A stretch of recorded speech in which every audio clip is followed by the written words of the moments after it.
এখন আমরা দেখব যে সুষম ত্বরণের ক্ষেত্রে কিভাবে একটা গ্রাফ আঁকা যেতে পারে আর ওই গ্রাফ থেকে কিভাবে ত্বরণ বের করা যেতে পারে।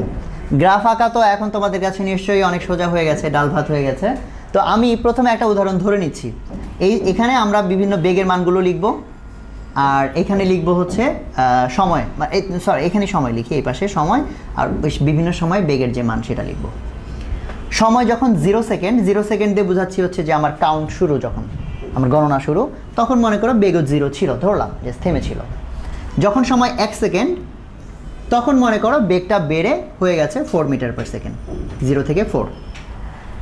যখন সময় 2 সেকেন্ড পার হয়ে গেল, যেহেতু আমরা বলেছি যে আমরা সুষম ত্বরণ নিয়ে আলোচনা করছি, সুষম ত্বরণ, তাহলে এখন কিন্তু আমার মনে হয় তোমরাই বলতে পারবা 2 সেকেন্ড পরে বেগ কত হওয়ার কথা।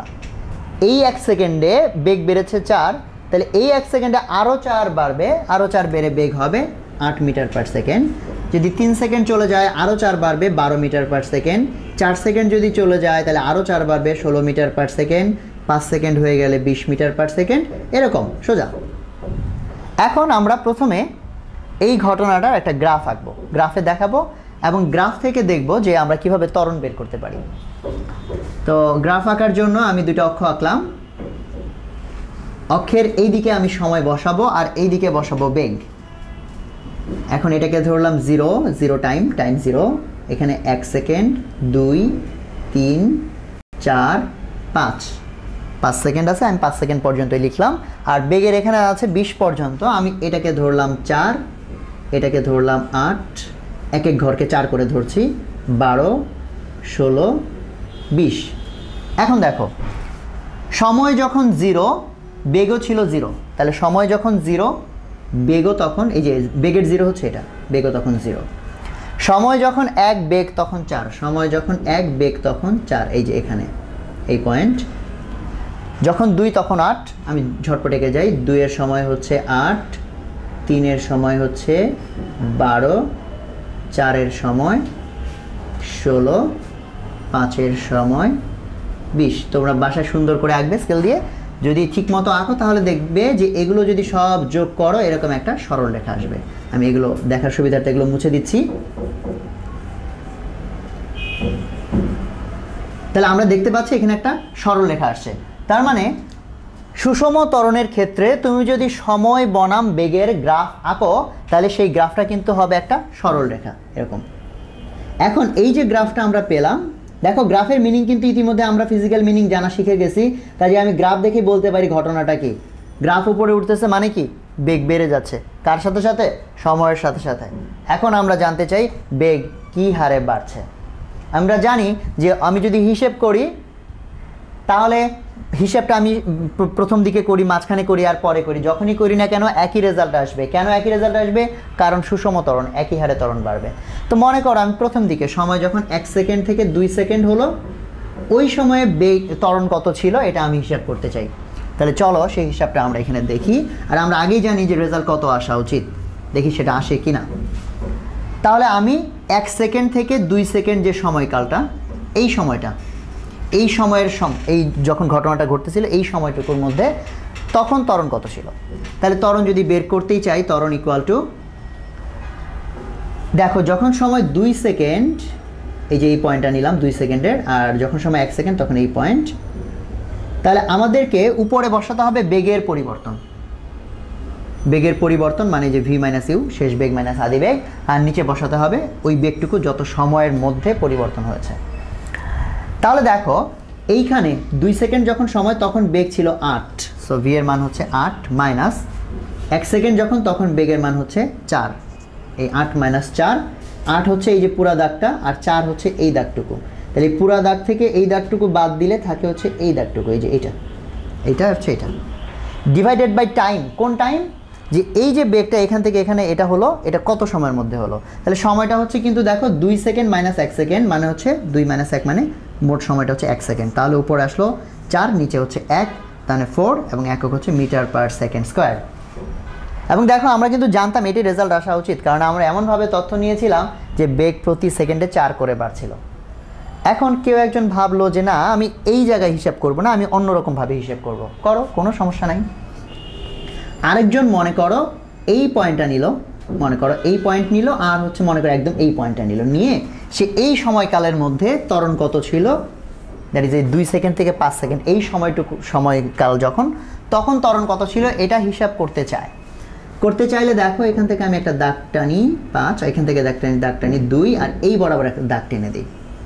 তাহলে আগের মতোই দেখো এইটা আসলে কি নির্দেশ, আমি নামও দিয়ে দিই, এটা এ, এটা বি, এটা সি। এখন তোমরা দেখো ত্বরণ ইকুয়াল টু শেষ বেগ মাইনাস আদি বেগ। তাহলে শেষ বেগ হচ্ছে, আমি আরও কিছু পয়েন্ট দিই, এটা হচ্ছে ডি, এটা হচ্ছে ই, আমি এইভাবে দেখাই।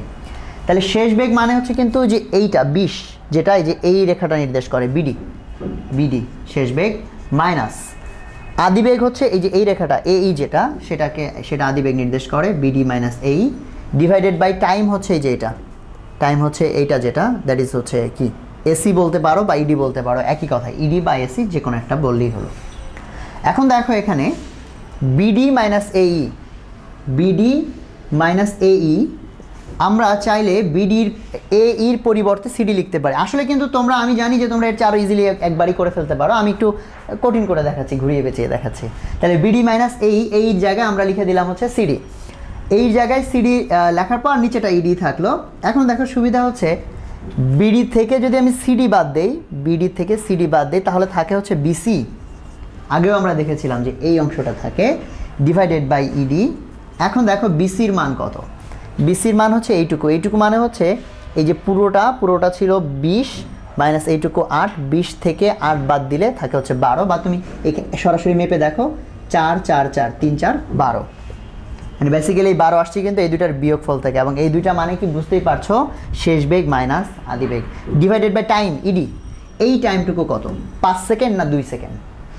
খেয়াল করো টাইমটা কিন্তু 5 সেকেন্ডও না 2 সেকেন্ডও না, টাইমটা হচ্ছে 3 সেকেন্ড। কীভাবে? কারণ এখান থেকে এই পর্যন্ত এই সময়টা 2 সেকেন্ড, আর এখান থেকে এই পর্যন্ত এই সময়টা 5 সেকেন্ড। তাহলে এখান থেকে যে এখানে গেল, মানে ঘড়িতে যখন 2 সেকেন্ড, সেখান থেকে 5 সেকেন্ড, 2 সেকেন্ড থেকে 5 সেকেন্ডে যাওয়া মানে কিন্তু কয় সেকেন্ড টাইম কাজে লাগা, 3 সেকেন্ড।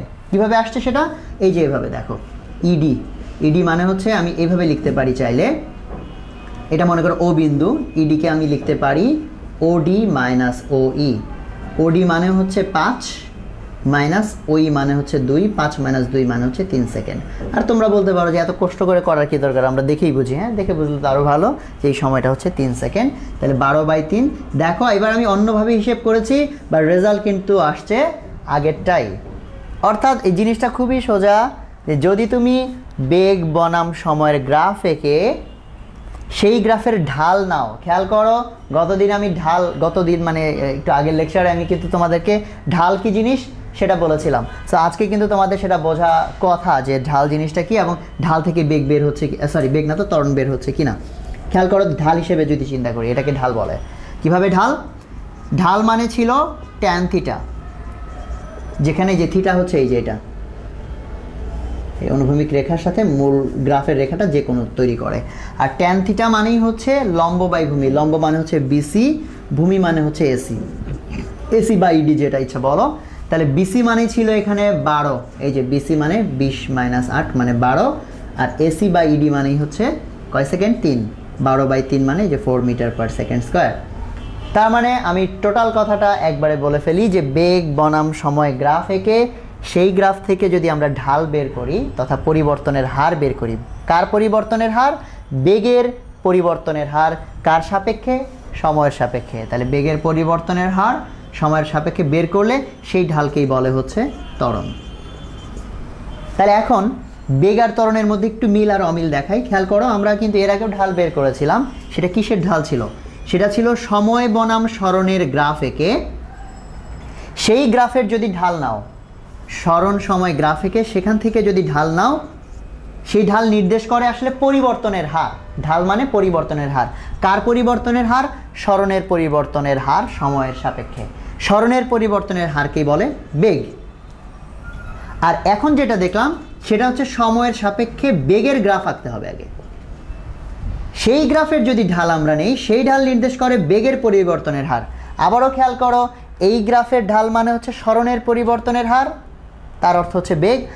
আর এখানে ঢাল মানে হচ্ছে বেগের পরিবর্তনের হার, আর বেগের পরিবর্তনের হার মানেই হচ্ছে ত্বরণ, তাহলে সিস্টেম কিন্তু একই রকম, জাস্ট এইখানে হচ্ছে ডিফারেন্স। কাজে তোমরা এগুলো ভালো করে খেয়াল করবে, নিজেরা এক্সপেরিমেন্ট করবে এবং বাস্তব জীবন থেকে বিভিন্ন ঘটনা দেখে দেখে গ্রাফ এঁকে এগুলো বোঝার এবং মেলানোর চেষ্টা করবে।